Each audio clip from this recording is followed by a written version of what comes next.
नमस्कार विद्यार्थी मित्रहो, आपण SYBA अर्थशास्त्र या विषयाचा अभ्यास करत आहोत आणि आत्तापर्यंत आपले अर्थशास्त्राचे ऑनलाईन लेक्चर्स झालेले आहेत. आत्ता आपण जे व्हिडिओ लेक्चर पाहतोय, या व्हिडिओ लेक्चरमध्ये आपण जे ऑनलाईन लेक्चर्स झालेले आहेत त्या ऑनलाईन लेक्चरमध्ये कोणता अभ्यास केलेला आहे त्याची एक समरी म्हणून हे व्हिडिओ लेक्चर आहे. यामध्ये आपण अर्थशास्त्र या विषयामध्ये पाहिले की अर्थशास्त्र या विषयामध्ये आपल्याला एकूण 2 विषय आहेत अर्थशास्त्राचे. त्यामध्ये एक विषय आहे इको पेपर 3 आणि दुसरा आहे इको पेपर 4. त्यामध्ये आपण जी सुरुवात केलेली आहे तो विषय म्हणजे मॅक्रो इकॉनॉमिक्स 1 म्हणजे समग्रलक्षी अर्थशास्त्र स्थूल अर्थशास्त्र 1 या विषयाला आपण सुरुवात केली. त्यानंतर या विषयाचा आपण सिलेबस पाहिला म्हणजेच अभ्यासक्रम पाहिलेला आहे. या अभ्यासक्रमामध्ये आपण पाहिले की आपल्याला एकूण 4 प्रकरणं आहेत आणि या 4 प्रकरणातील आपण सर्वात पहिलं जे प्रकरण सुरुवात केलेलं आहे ते म्हणजेच समग्रलक्षी अर्थशास्त्राची ओळख, introduction to macro economics.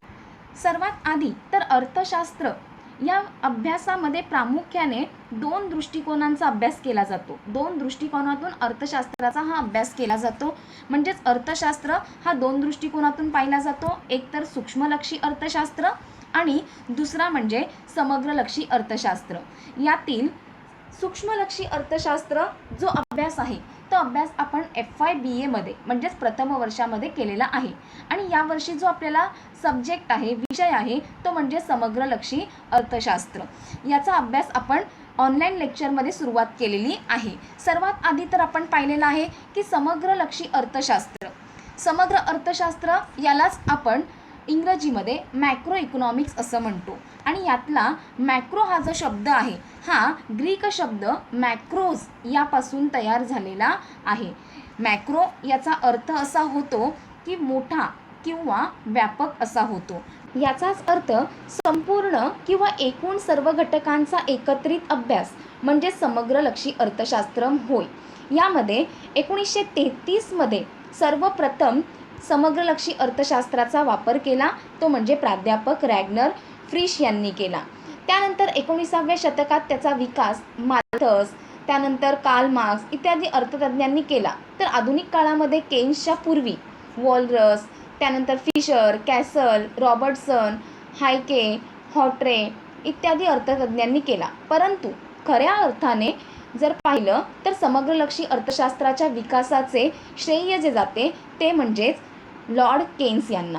Lord Keynes यांनी 1936 मध्ये आपला एक ग्रंथ प्रकाशित केला तो म्हणजेच the general theory of employment, interest and money. यामध्ये त्यांनी समग्रलक्षी अर्थशास्त्राच्या विकासाला प्रोत्साहन दिलं. या ग्रंथामध्ये त्यांनी त्याचा उल्लेख केलेला आहे. आता समग्रलक्षी अर्थशास्त्र जे आहे त्याविषयी आपण लेक्चर आपले ऑनलाईन झाले त्यामध्ये आपण व्याख्या पाहिलेल्या आहेत. ज्या व्याख्यांमध्ये सर्वात आधी आपण व्याख्या पाहिली ती म्हणजे प्राध्यापक बोल्डिंग यांची. त्यानंतर दुसरी जी व्याख्या पाहिली ती म्हणजे प्राध्यापक JL हॅन्सन यांची आणि त्यानंतर तिसरी व्याख्या पाहिली ती म्हणजे प्राध्यापक ॲक्ले यांची. या व्याख्यांमध्ये आपण पाहिलं की समग्रलक्षी अर्थशास्त्र म्हणजे स्थूल अर्थशास्त्र याचा वैयक्तिक परिणामांशी संबंध नसतो, तर याचा संबंध हा वैयक्तिक किमतीशी नसून तर सर्वसाधारण किंमत पातळीशी असतो. त्याचबरोबर वैयक्तिक उत्पन्नाशी नसून तो राष्ट्रीय उत्पन्नाशी असतो. म्हणजेच एकूण अशा घटकांशी आपल्याला त्याचा संबंध आढळतो. म्हणजेच या ठिकाणी आपण बोल्डिंग यांची व्याख्या ज्यावेळेस पाहिली त्यामध्येच बघितलं की वैयक्तिक उत्पन्नाशी याचा संबंध नसतो तर राष्ट्रीय उत्पन्नाशी येतो. वैयक्तिक किंमत नाही तर सर्वसाधारण किंमत पातळीचा विचार यामध्ये केला जातो. त्यानंतर हॅन्सन यांच्या व्याख्येमध्ये आपण बघितलं की रोजगाराचे परिणाम ज्यावेळेस आपण विचारात घेतो त्यावेळेस नुसती बचत आणि गुंतवणूक याचा विचार केला जात नाही तर एकूण बचत, एकूण गुंतवणूक, त्याचबरोबर राष्ट्रीय उत्पन्न अशा मोठ्या समुच्चयाच्या संबंधांचा या ठिकाणी विचार केला जातो. त्यानंतर ॲक्ले यांची व्याख्या बघितली त्यामध्ये आपण बघितलं की आर्थिक परिणामांचा या ठिकाणी समग्र पातळीवरती विचार केला जातो. म्हणजेच आर्थिक जीवनाचा समग्र पैलूंशी समग्रलक्षी अर्थशास्त्र हे संबंधित असते. ह्या व्याख्या आपण पाहिलेल्या आहेत. याचा आपण अर्थ देखील पाहिलेला आहे. त्या अर्थामध्ये आपण बघितलं की समग्रलक्षी अर्थशास्त्र हे संपूर्ण आर्थिक व्यवस्थेचा एकत्रित अभ्यास करते. म्हणजे ज्यामध्ये आपण एकूण रोजगार, एकूण उत्पन्न, एकूण उत्पादन, एकूण खर्च, एकूण उपभोग, राहणीमान देशाचं मौद्रिक धोरण, राजकोषीय धोरण, त्यानंतर एकूण आंतरराष्ट्रीय व्यापार या सगळ्यांचा अभ्यास केला जातो. म्हणजे आपण या ठिकाणी वैयक्तिक घटकांचा अभ्यास करत नाही. याचाच अर्थ एकूणच समग्रलक्षी अर्थशास्त्र हे संपूर्ण अर्थव्यवस्थेचा एकत्रित अभ्यास करते.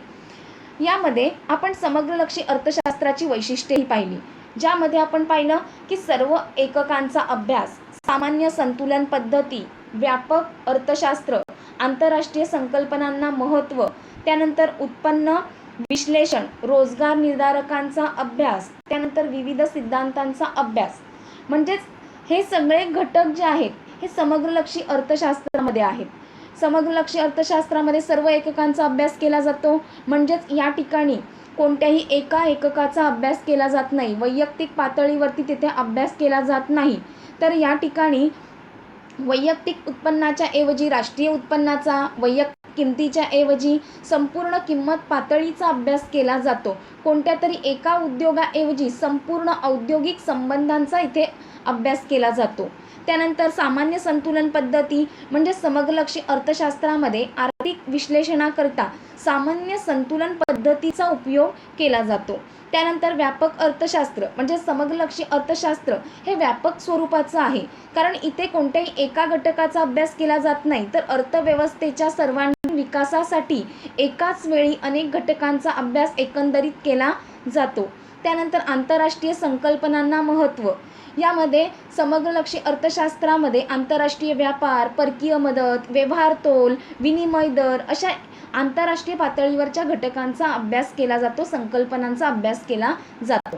त्यानंतर उत्पन्न विश्लेषण, समग्रलक्षी अर्थशास्त्र हे उत्पन्न आणि रोजगार सिद्धांत किंवा उत्पन्न विश्लेषण म्हणून देखील ओळखले जाते, कारण यामध्ये उत्पन्न, रोजगार सिद्धांत यांचा देखील समावेश आहे. त्यानंतर रोजगार निर्धारकांचा अभ्यास, म्हणजेच या ठिकाणी समग्रलक्षी अर्थशास्त्र हे बेकारीची कारणे, रोजगाराचे विविध निर्धारक घटक यांचा अभ्यास करते. त्यामुळे या ठिकाणी रोजगार निर्धारकांचा अभ्यास आहे समग्रलक्षी अर्थशास्त्रामध्ये. यामध्ये शेवटचा आहे विविध सिद्धांतांचा अभ्यास, म्हणजेच या ठिकाणी समग्रलक्षी अर्थशास्त्रामध्ये उत्पन्न व रोजगार सिद्धांत, सामान्य मूल्य स्तर व चलनवाढीचे सिद्धांत, तसेच आंतरराष्ट्रीय व्यापार सिद्धांत या सगळ्याचा अभ्यास केला जातो. म्हणजेच वेगवेगळ्या सिद्धांतांचा आपल्याला या ठिकाणी अर्थव्यवस्थेच्या दृष्टिकोनातून संपूर्ण अर्थव्यवस्थेचा विचार करून अभ्यास केला जातो. त्यामुळे समग्रलक्षी अर्थशास्त्राचे हे सर्व वैशिष्ट्य आहेत, ज्यामध्ये समग्रलक्षी अर्थशास्त्राचा अभ्यास हा केला जातो. या सर्व घटकांचा समग्रलक्षी अर्थशास्त्रामध्ये अभ्यास हा केला जातो. ही झाली समग्रलक्षी अर्थशास्त्राची वैशिष्ट्ये. यानंतर आपण समग्रलक्षी अर्थशास्त्राची व्याप्ती देखील पाहिली. ती आपण ह्या तक्त्यामार्फत आधी अभ्यासली आणि त्यानंतर या तक्त्याद्वारे आपण समग्रलक्षी अर्थशास्त्राची व्याप्ती जी आहे ती वेगवेगळ्या पॉईंट्सनुसार पाहिली, ज्यामध्ये उत्पन्न व रोजगार सिद्धांत, ज्यामध्ये उपभोग प्रवृत्ती सिद्धांत, गुंतवणूक प्रवृत्ती सिद्धांत आणि व्यापार चक्राचे सिद्धांत यांचा अभ्यास समग्रलक्षी अर्थशास्त्रामध्ये केला जातो. म्हणजे समग्रलक्षी अर्थशास्त्रामध्ये देशातील उत्पन्न पातळी व रोजगार पातळीचा अभ्यास करताना ती कशावर अवलंबून असते व तिच्यामध्ये कशामुळे बदल होतात याचा विचार हा केला जातो. त्याचबरोबर यामध्ये उपभोग प्रवृत्ती सिद्धांत म्हणजेच या ठिकाणी उपभोग फलन, त्यानंतर गुंतवणूक प्रवृत्ती सिद्धांत म्हणजेच गुंतवणूक फलन यांचा देखील अभ्यास केला जातो. त्यानंतर आहे व्यापार चक्राचे सिद्धांत, यामध्ये व्यापार चक्राच्या सिद्धांतांचा देखील समावेश केला जातो. व्यापार चक्राच्या सिद्धांताचा अभ्यास केला जातो. त्यानंतर आपण दुसरा घटक पाहिला होता सर्वसाधारण किंमत पातळी सिद्धांत आणि चलनवाढीचे सिद्धांत, ज्यामध्ये सर्वसाधारण किंमत पातळी म्हणजे सामान्य मूल्यस्तराचा सिद्धांत, मुद्रा मूल्याचे सिद्धांत म्हणजेच यामध्ये चलनवाढ, चलनघट या सगळ्याचा अभ्यास हा केला जातो. त्यानंतर आर्थिक वृद्धी आणि आर्थिक विकासाचे सिद्धांत. आता आर्थिक वृद्धी म्हणजेच आर्थिक वृद्धीमध्ये आर्थिक वृद्धीचे वेगवेगळे सिद्धांत आहेत, या सगळ्याचा अभ्यास यामध्ये केला जातो. त्याचबरोबर आर्थिक विकासाचे सिद्धांत, साधारणतः दुसऱ्या महायुद्धानंतर विकासाचे अर्थशास्त्र ही एक नवीन शाखा विकसित झाली आणि या अंतर्गत विकसनशील देश, विकसित देश या संदर्भात आर्थिक विकास, आर्थिक वृद्धी यासारख्या अनेक प्रश्नांचा अभ्यास यामध्ये केला जातो. त्यानंतर विभाजनाचा समग्रलक्षी सिद्धांत म्हणजेच या ठिकाणी वितरण सिद्धांत यांचा देखील अभ्यास केला जातो। यामध्ये उत्पादनाचे महत्त्वाचे 4 घटक आहेत, ते म्हणजेच भूमी, श्रम, भांडवल व संयोजन यांना मिळणारा मोबदला, खंड, वेतन, व्याज, नफा या स्वरूपामध्ये कशा प्रकारे विभाजन केला जातो, या सगळ्याचा त्यांना मिळणारे जे मोबदले आहेत ते ठरवण्यासाठी समग्रलक्षी अर्थशास्त्र हे उपयुक्त ठरते। म्हणजेच यामध्ये समग्रलक्षी अर्थशास्त्रामध्ये विभाजनाच्या समग्रलक्षी सिद्धांतांचा देखील अभ्यास केला जातो। त्यानंतर आहे आंतरराष्ट्रीय व्यापार सिद्धांत आणि व्यवहार तोल आणि विनिमय दर। म्हणजेच यामध्ये आंतरराष्ट्रीय पातळीवरचे जे सिद्धांत आहेत, आंतरराष्ट्रीय पातळीवरती व्यवहार, त्याचबरोबर विनिमय दर, या सगळ्यांचा अभ्यास यामध्ये केलेला दिसून येतो। हे झालं समग्रलक्षी अर्थशास्त्राची व्याप्ती। त्यानंतर समग्रलक्षी अर्थशास्त्राच्या व्याप्तीनंतर आपण समग्रलक्षी अर्थशास्त्राचे महत्त्व पाहिले। यात सरकारला उपयुक्त संचालन समजून घेणे, सूक्ष्म अर्थशास्त्रास उपयुक्त विश्लेषण, अधिक उपयुक्त राष्ट्रीय प्रश्न सोडविण्यासाठी अर्थव्यवस्थेच्या कामगिरीचे मूल्यमापन, विरोधाभासाचे स्पष्टीकरण, आर्थिक स्थैर्य, व्यावसायिकांना उपयुक्त आर्थिक विकास, हे पॉईंट्स पाहिले। हे सर्व समग्रलक्षी अर्थशास्त्राचे महत्त्व आहेत। यामध्ये सर्वात पहिलं महत्त्व आहे सरकारला उपयुक्त। आपल्या देशाचा जर आपण विचार केला तर आपल्या देशाचा आर्थिक विकास, आपल्या देशाचा सर्वांगीण विकास साधणे यासाठी सरकारला प्रयत्न करावे लागतात। सरकार सतत प्रयत्न करत असतो की आपल्या देशाचा विकास कसा होईल, आपल्या देशाच्या सर्वांगीण विकासासाठी सतत प्रयत्न करत असतो। त्यामुळे आपल्या देशाच्या सर्वांगीण विकासासाठी आपल्या देशाच्या सरकारला, शासनाला वेगवेगळ्या प्रकारची धोरणं राबवावी लागतात। आणि ही जी धोरणं आहेत, ही धोरणं राबवित असताना सरकारला या संदर्भात एका विशिष्ट घटकाचा विचार करून चालत नाही। त्यासाठी संपूर्ण समूहाचा, संपूर्ण अर्थव्यवस्थेचा एकत्रित विचार करावा लागतो। आणि समग्र अर्थशास्त्रामध्ये देखील सर्व एककांचा, घटकांचा सामूहिक विचार केलेला आहे। त्यामुळे सरकारला आपले आर्थिक धोरण ठरवत असताना समग्र अर्थशास्त्र हे फार उपयुक्त ठरत असते। म्हणजेच समग्र अर्थशास्त्र हे सरकारला उपयुक्त आहे। दुसरं आहे संचालन समजून घेणे। सूक्ष्म अर्थशास्त्राचा जर आपण विचार केला तर सूक्ष्म अर्थशास्त्रामध्ये वैयक्तिक पातळीवरील घटकांचा, एककांचा अभ्यास केला जातो। त्यामुळे सूक्ष्म अर्थशास्त्रावरून आपल्याला संपूर्ण अर्थव्यवस्थेचे स्वरूप, संपूर्ण अर्थव्यवस्थेची रचना हे आपल्याला समजू शकत नाही। पण समग्र अर्थशास्त्रामध्ये सर्व घटकांचा, एककांचा एकत्रित अभ्यास केलेला असतो। त्यामुळे समग्र अर्थशास्त्र यावरून आपल्याला संपूर्ण अर्थव्यवस्थेचे स्वरूप, रचना, त्याचं संचालन हे आपल्याला समजू शकतं। त्यामुळे समग्र अर्थशास्त्र आपल्याला संपूर्ण अर्थव्यवस्थेचे संचालन समजून घेण्यासाठी उपयुक्त ठरते। यानंतर आहे सूक्ष्म अर्थशास्त्रास उपयुक्त।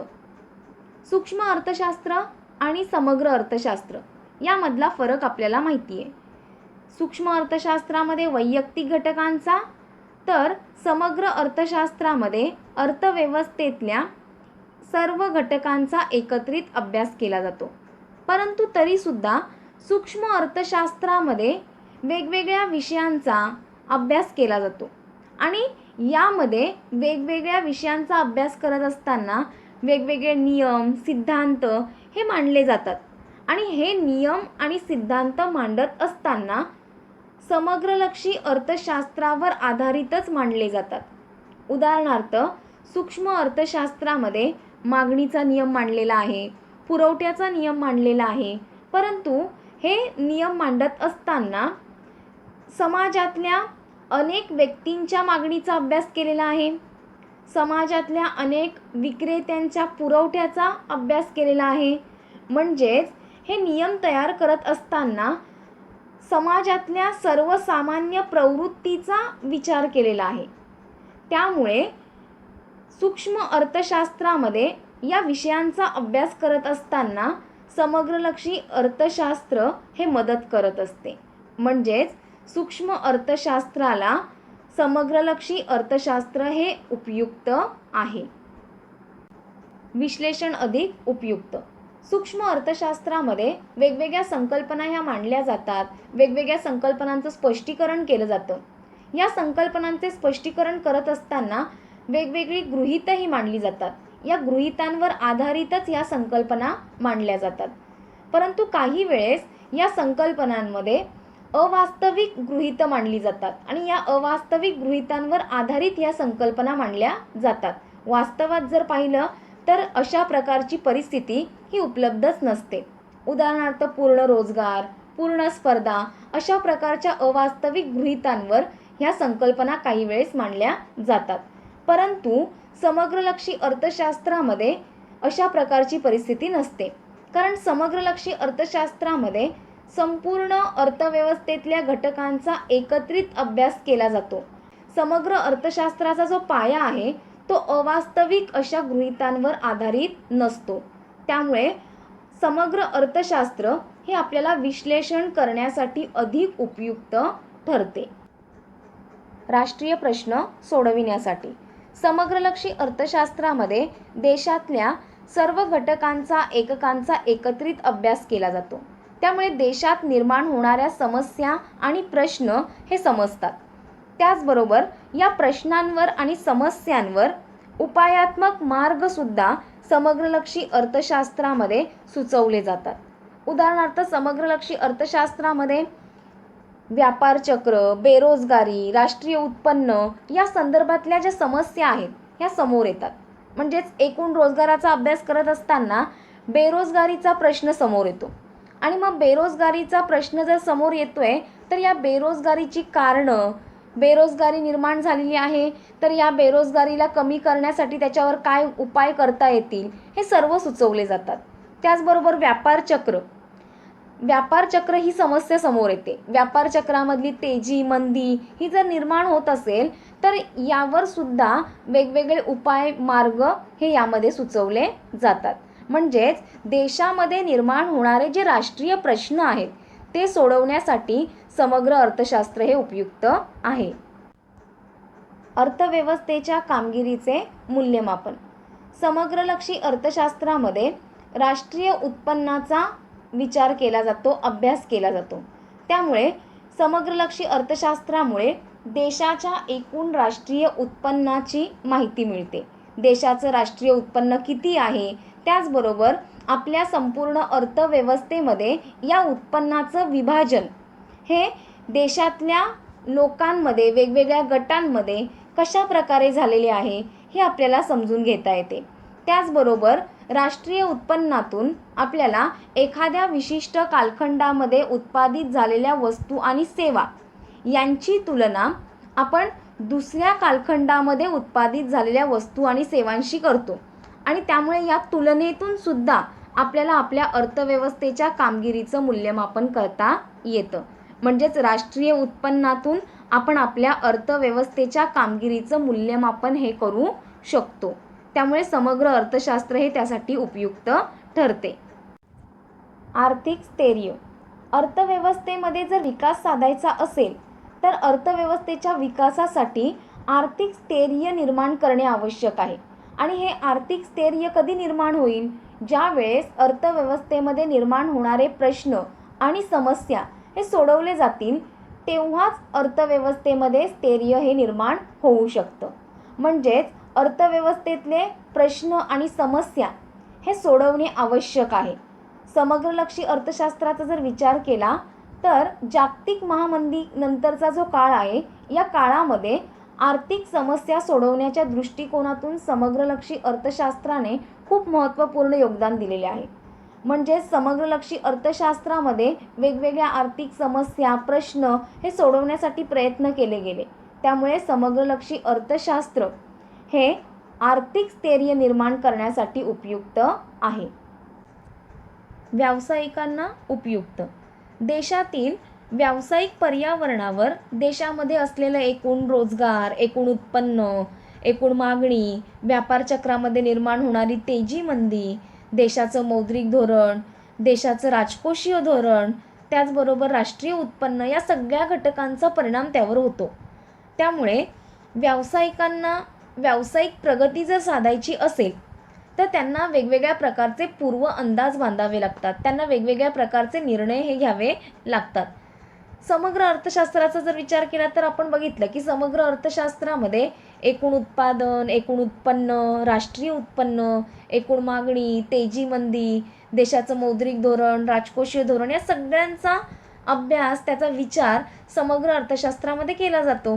त्यामुळे व्यावसायिकाला आपली प्रगती साधायची असेल तर या पूर्व अंदाजांना बांधायचं असेल, पूर्व अंदाज घ्यायचा असेल, त्यांना वेगवेगळे निर्णय जर घ्यायचे असतील तर त्यासाठी समग्र अर्थशास्त्र हे उपयुक्त ठरते. त्यामुळे व्यावसायिकांसाठी समग्र अर्थशास्त्र हे उपयुक्त आहे. आर्थिक विकास. विकसनशील देश, विकसित देश किंवा अविकसित देश असो, प्रत्येकाला आपल्या देशाचा आर्थिक विकास साधणे, आपल्या देशाच्या आर्थिक विकासाची पातळी वाढवणे यासाठी सतत प्रयत्न करावे लागतात.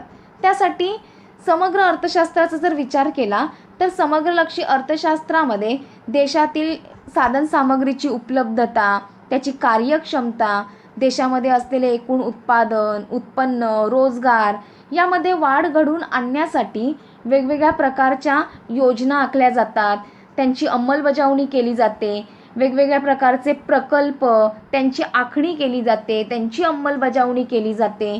या सगळ्यातून आर्थिक विकासाची पातळी वाढवण्याचा प्रयत्न हा यामध्ये केला जातो. त्यामुळे समग्रलक्षी अर्थशास्त्रामुळे संपूर्ण अर्थव्यवस्थेतल्या सर्व घटकांची माहिती मिळते. संपूर्ण अर्थव्यवस्थेच्या विकासासाठी आर्थिक धोरणांची आखणी, अंमलबजावणी कशी करायची हे समजते.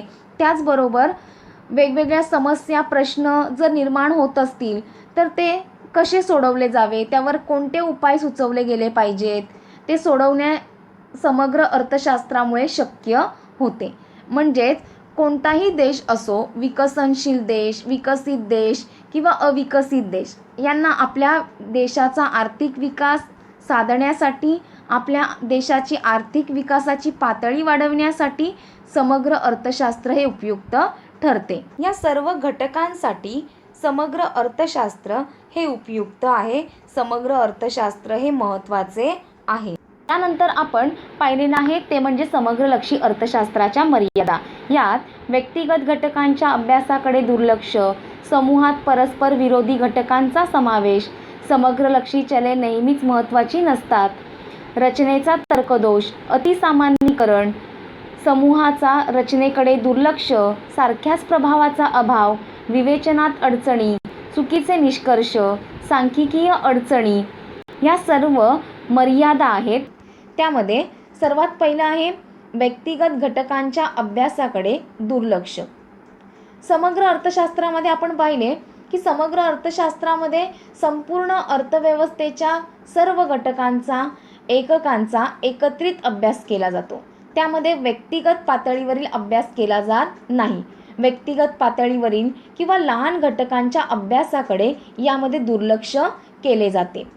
समग्र अर्थशास्त्रामध्ये राष्ट्रीय उत्पन्न, सर्वसाधारण किंमत पातळी या घटकांचा अभ्यास केला जातो. त्यामुळे व्यक्तिगत उत्पन्न, वैयक्तिक वस्तूची किंमत याबाबत माहिती मिळवता येत नाही. त्यामुळे लहान घटकांचा अभ्यास हा समग्र अर्थशास्त्रामुळे होऊ शकत नाही. त्यानंतर आहे समूहात परस्पर विरोधी घटकांचा समावेश. समग्र अर्थशास्त्रामध्ये परस्पर विरोधी घटकांचा समावेश हा केला जातो, कारण समग्र अर्थशास्त्रामध्ये समूहाचा अभ्यास केला जातो, सर्व घटकांचा एकत्रित अभ्यास केला जातो. त्यामुळे या सर्व घटकांमध्ये, समूहामध्ये अनेक घटक असतात आणि या घटकांमध्ये सर्वच घटक सारखे असतात असे नाही. काही वेळेस काही घटक परस्पर विरोधी सुद्धा असू शकतात. त्यामुळे समग्र अर्थशास्त्रामुळे काही वेळेस अचूक निर्णय घेणे किंवा काही वेळेस अचूक अंदाज बांधणे हे शक्य होत नाही. समग्रलक्षी चले नेहमीच महत्त्वाची नसतात. समग्रलक्षी जी चलं आहेत, जी आर्थिक व्यवस्थेची एक विशिष्ट रचना तयार करतात, ती सर्वच चले फारशी महत्त्वाची असतात असं नाही. कारण राष्ट्रीय उत्पन्न जर आपण मोजलं तर राष्ट्रीय उत्पन्न हे सर्व व्यक्तींच्या उत्पन्नाची बेरीज असते. परंतु राष्ट्रीय उत्पन्नामध्ये ज्यावेळेस वाढ होते त्यावेळेस काही लोकांच्या उत्पन्नात वाढ झाल्यामुळे सुद्धा राष्ट्रीय उत्पन्न वाढू शकते. त्यामुळे आपण वैयक्तिक उत्पन्नात वाढ झाली असा निष्कर्ष आपण लावू शकत नाही. त्यामुळे राष्ट्रीय उत्पन्नात वाढ झाली असता त्यामुळे संपूर्ण समाजाच्या दृष्टिकोनातून त्याचं फारसं महत्त्व नसतं. रचनेचा तर्कदोष. समग्रलक्षी अर्थशास्त्रामध्ये रचनेचा तर्कदोष दिसून येतो. समग्र अर्थशास्त्रामध्ये संपूर्ण अर्थव्यवस्थेच्या वर्तनाचा अभ्यास केला जातो, ज्यामध्ये वैयक्तिक व्यवहारांची बेरीज असते. त्यामुळे वैयक्तिक घटकांच्या बाबतीत जे खरं ठरतं ते संपूर्ण अर्थव्यवस्थेच्या बाबतीत खरे ठरेलच असे नाही. उदाहरणार्थ, बचत करणे हा व्यक्तीच्या बाबतीत गुणधर्म ठरतो. वैयक्तिक बाबतीत जर विचार केला तर बचत करणे हा व्यक्तीचा गुण असू शकतो, परंतु समाजाच्या बाबतीत जर विचार केला तर तो दुर्गुण ठरेल. कारण संपूर्ण समाजाने जर बचत करणे ठरवले तर बचत करण्याच्या प्रवृत्तीतून काही वेळेस मंदी निर्माण होण्याची शक्यता असते. सारख्याच प्रभावाचा अभाव. तेजीच्या काळामध्ये वाढत्या किमतींमुळे उपभोक्त्याला जरी तोटा होत असला तरी उत्पादक व व्यापारी यांना फायदा होतो. कारण तेजीच्या काळामध्ये वस्तूच्या किमती वाढतात आणि त्यामुळे उपभोक्त्याला जास्त किंमत मोजावी लागते. परंतु तेजीच्या काळामध्ये जास्त किमती जर असल्या तर त्यामुळे उत्पादकांना मात्र त्यामुळे फायदा होतो, कारण उत्पादकांना जास्त किंमत प्राप्त होते. त्यामुळे एखाद्या गोष्टीचा प्रभाव हा सर्वत्र सारखाच होईल असं नाही. काही वेळेस सामूहिक प्रवृत्तीचा सर्वत्र सारखाच प्रभाव पडत नाही. विवेचनात अडचणी. एखाद्या घटकातील बदलानुसार संपूर्ण अर्थव्यवस्थेच्या प्रवृत्तीचे मोजमाप हे करता येत नाही. त्यामुळे समग्रलक्षी अर्थव्यवस्थेमध्ये समग्र पद्धतीचे विवेचन करण्यासाठी काही वेळेस अडचणी येतात. चुकीचे निष्कर्ष. समग्रलक्षी अर्थशास्त्रामध्ये संपूर्ण अर्थव्यवस्थेच्या सर्व घटकांचा एककांचा अभ्यास केला जातो. त्यामुळे काही वेळेस सामूहिकरित्या अभ्यास करून काही निष्कर्ष काढले जातात आणि त्या निष्कर्षातून काही वेळेस असा निर्णय घेतला जातो की काही योजना किंवा काही प्रकल्प हे राबवण्याची आवश्यकता नाही, परंतु प्रत्यक्षात मात्र त्या योजना राबवण्याची आवश्यकता असते किंवा एखादा प्रकल्प उभारण्याची आवश्यकता असते. त्यामुळे काही वेळेस समग्रलक्षी अर्थशास्त्रामध्ये चुकीचे निष्कर्षही काढले जाऊ शकतात. या साऱ्या समग्रलक्षी अर्थशास्त्राच्या मर्यादा आहेत. समग्रलक्षी अर्थशास्त्राचे हे दोष आहेत. परंतु समग्र अर्थशास्त्राचे हे जरी दोष किंवा मर्यादा असल्या तरी समग्र अर्थशास्त्राचे कार्य कमी महत्त्वाचे ठरत नाही. कारण देशाच्या विकासाच्या दृष्टिकोनातून विविध प्रकल्प व योजनांची आखणी, देशातील विविध आर्थिक समस्या ह्या सगळ्याच्या अभ्यासाच्या दृष्टिकोनातून समग्र अर्थशास्त्र हे फार महत्त्वपूर्ण आहे. आता आपण समग्रलक्षी अर्थशास्त्रामध्ये समग्रलक्षी अर्थशास्त्राचा अर्थ, व्याख्या, त्याची व्याप्ती, त्याची वैशिष्ट्ये, महत्त्व, मर्यादा या सगळ्याचा अभ्यास आपण ऑनलाईन लेक्चरमध्ये केलेला आहे आणि आत्ता आपण या व्हिडिओ लेक्चरमध्ये त्याची समरी पाहिलेली आहे. यावर तुम्हाला परीक्षेमध्ये प्रश्न विचारले जातात. ते म्हणजे समग्रलक्षी अर्थशास्त्र म्हणजे काय, त्याची वैशिष्ट्ये स्पष्ट करा, समग्रलक्षी अर्थशास्त्राची व्याप्ती सविस्तर स्पष्ट करा, समग्रलक्षी अर्थशास्त्राचे महत्त्व व मर्यादा थोडक्यात लिहा, असे प्रश्न तुम्हाला परीक्षेमध्ये विचारले जाऊ शकतात.